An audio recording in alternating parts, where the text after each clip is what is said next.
বাঙালি সংস্কৃতির অন্যতম একটি উৎসব হলো পহেলা বৈশাখ বা বাংলা নববর্ষ।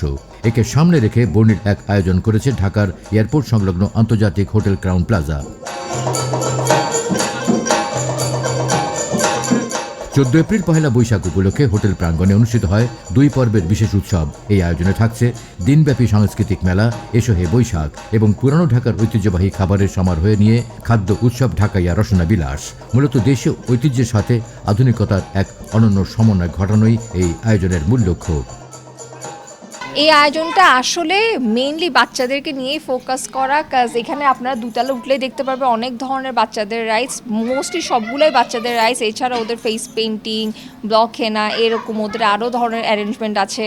এছাড়াও বাচ্চাদের জন্যই হচ্ছে মেনলি একটা ফ্যামিলি ওরিয়েন্টেড একটা এনভায়রনমেন্ট ক্রিয়েট করার জন্য আমরা এই আয়োজনটা বেসিক্যালি আজকে করেছি। বাইরের যে গরম ওয়েদারটা ওটাকে অ্যাভয়েড করে একটা ঠান্ডা এনভায়রনমেন্টে এই পয়লা বৈশাখ সেলিব্রেট করতে চান, তাদের জন্য আমি বিশ্বাস করব ক্রাউন প্লাজা ঢাকা এয়ারপোর্ট অ্যারেঞ্জমেন্টটা খুবই সুন্দর। এছাড়া আমাদের আরেকটা ফুড ফেস্টিভ্যাল চলছে ঢাকাইয়া রসনা বিলাস এই পয়লা বৈশাখ উপলক্ষে। আর এই ফুড ফেস্টিভ্যালটি চলবে 20 তারিখ পর্যন্ত, যেখানে আমাদের সিলেক্টেড ব্যাংকার্সের সাথে বাই 1 get 3 আছে। মেলা উপলক্ষে সকাল 10টা থেকে সন্ধ্যা 7টা পর্যন্ত পুরো হোটেল প্রাঙ্গণ সেজেছিল বৈশাখী আমেজে। উৎসবের আমেজ বাড়িয়ে দিতে দর্শনার্থীদের জন্য রাখা হয় নাগরদোলা ও চুচু ট্রেনের রাইড। শিশুদের বিনোদনের জন্য ছিল jumping castle, bubble house, carousel এবং বেলুন শুটিংয়ের মতো আকর্ষণীয় ব্যবস্থা।